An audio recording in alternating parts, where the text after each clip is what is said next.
nous parler d'agilité, certainement. C'est Maximilien Urso, s'il vous plaît, que l'on accueille, qui est votre invité cet après-midi. Maximilien Urso, qui est le CIO d'Efficio Group, qui est l'un des partenaires du Salon du Luxe. Bonjour Maximilien. Le micro va fonctionner, ne vous inquiétez surtout pas.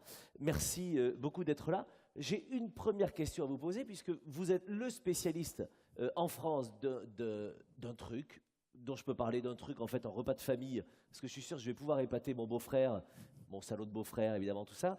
Je vais parler de barter. C'est quoi le barter? Alors le barter, en effet, c'est un métier qui est assez confidentiel. Barter en anglais, ça veut dire troc. Et Efficio est spécialisé pour les maisons de luxe, de leur permettre d'accélérer leur business en boostant leur communication. Et ces maisons de luxe nous payent avec des anciennes collections. Donc c'est du troc organisé, moderne pour l'univers du luxe. Alors on va y revenir précisément. Je voudrais, comme on l'a fait tout aujourd'hui, au-delà de parler des concepts, on parle aussi des femmes et des hommes. Votre parcours, vous avez un parcours génial. Vous avez commencé stagiaire dans la boîte, vous terminez président. Vous avez tué combien de personnes sur le parcours? Il n'y a pas eu de victime. Ah. Ça s'est fait de façon bienveillante. Très bien. Et donc, en effet, j'ai commencé en 99, J'étais pas stagiaire. Et j'ai la chance, depuis une dizaine d'années, d'être le CEO d'Efficio. Alors, joli parcours, évidemment. Vous avez, on a souhaité, nous, aujourd'hui, vous interpeller sur la solution. Parce que finalement, elle est super agile, elle est super maligne aussi, évidemment. Ça répond à ce besoin d'agilité qu'ont aussi les marques de luxe. Finalement, le barter, le troc, ce ne sont pas des gros mots, bien au contraire. On parle ici de solutions. Pour aller un peu plus loin, je suis une maison de luxe, je vous écoute aujourd'hui. En quoi vous m'intéressez? Qu'est-ce que je peux faire? Qu'est-ce qu'on peut faire ensemble? Alors, concernant l'agilité, comme vous le dites, ça fait partie de notre ADN, puisque les maisons de luxe avec lesquelles on travaille nous sollicitent sur des problématiques qui sont uniques. Donc on a un métier sur mesure, donc on est un peu les artisans pour les artisans des grandes maisons de luxe. Oui. Et lorsqu'elles ont des problématiques de booster des nouvelles collections, d'ouvrir des pays, il y a toujours des budgets cash qui sont malheureusement pas nos limites. Bien sûr. Et on leur permet de grandir ces budgets avec des anciennes collections qui sont un peu du cash qui dort dans des coffres ou sur des distributeurs. Et donc, on ajoute un budget supplémentaire pour les aider à booster leur communication dans le monde entier. Vous êtes un booster, un accélérateur. Concrètement, il me reste des montres de mon ancienne collection. Ça représente plusieurs dizaines ou plusieurs centaines de milliers d'euros de ces stocks dormants, finalement. Je vous les apporte. Vous en faites quoi? Alors, on a concrètement, on a mis en place des systèmes de partenariat avec les maisons pour écouler de façon qualitative dans le monde entier en fonction de restrictions très drastiques, naturellement. Et on leur permet, de l'autre côté, d'innover au niveau des solutions de communication dans le monde entier. Donc, on peut concrètement reprendre des stocks d'anciennes collections en Chine, les revendre sur des réseaux validés qualitatifs par les marques en Europe et fournir de la communication aux États-Unis. Des infos peut-être justement sur cette agilité que vous avez en termes de communication notamment. Donc j'ai 3 exemples. Oui. Il y a un exemple où on nous challenge tous les jours et on aime ça, où une grande maison nous avait dit « je veux passer au next step en Chine et mon analyse est qu'il me faudrait une égérie, mais je n'ai pas le budget peut-être dans 2 ou 3 ans, est-ce que vous pouvez m'aider ?» Donc on a rencontré tous les grands agents des movie stars chinoises. On a réussi à négocier avec le George Clooney chinois un accord pour cette grande maison. Et ça a permis à la maison de monter en notoriété en Chine.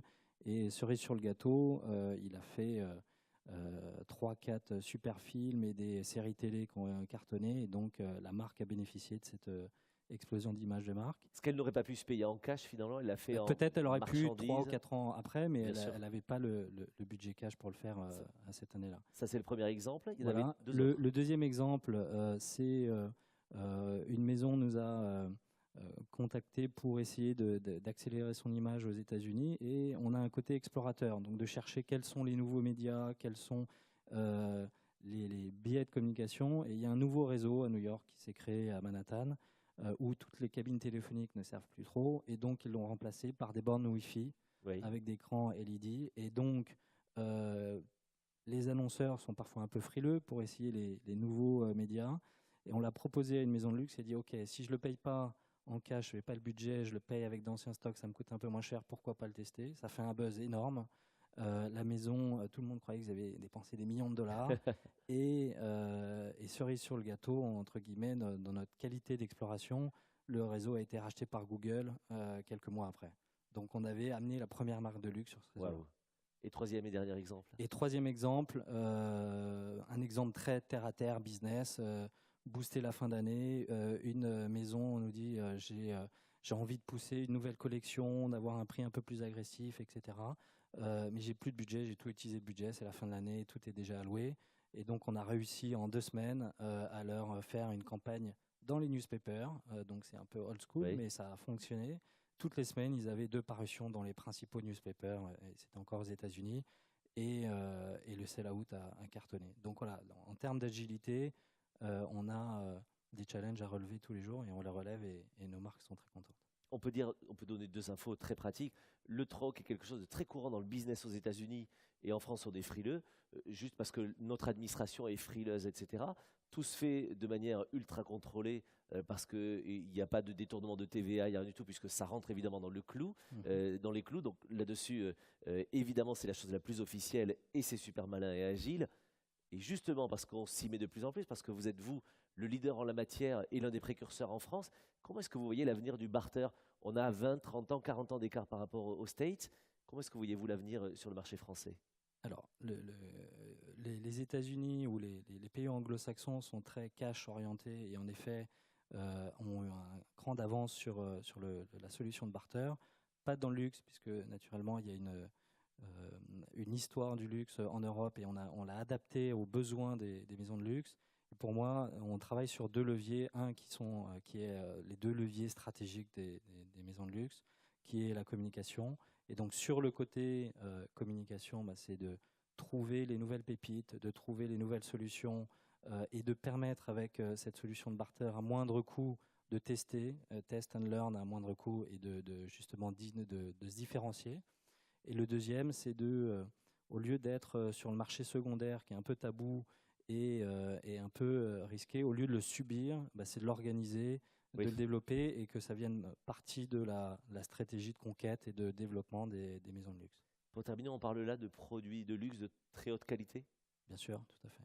Très bien, donc il concerne tout le monde ici. J'espère, tout à fait. Maximilien, agile, malin et transgressif aussi. Merci beaucoup de l'être avec vous et avec votre super équipe. Merci beaucoup Maximilien Urso, notre invité, pour nous parler d'agilité et de luxe. Merci infiniment pour nous apprendre tout cela.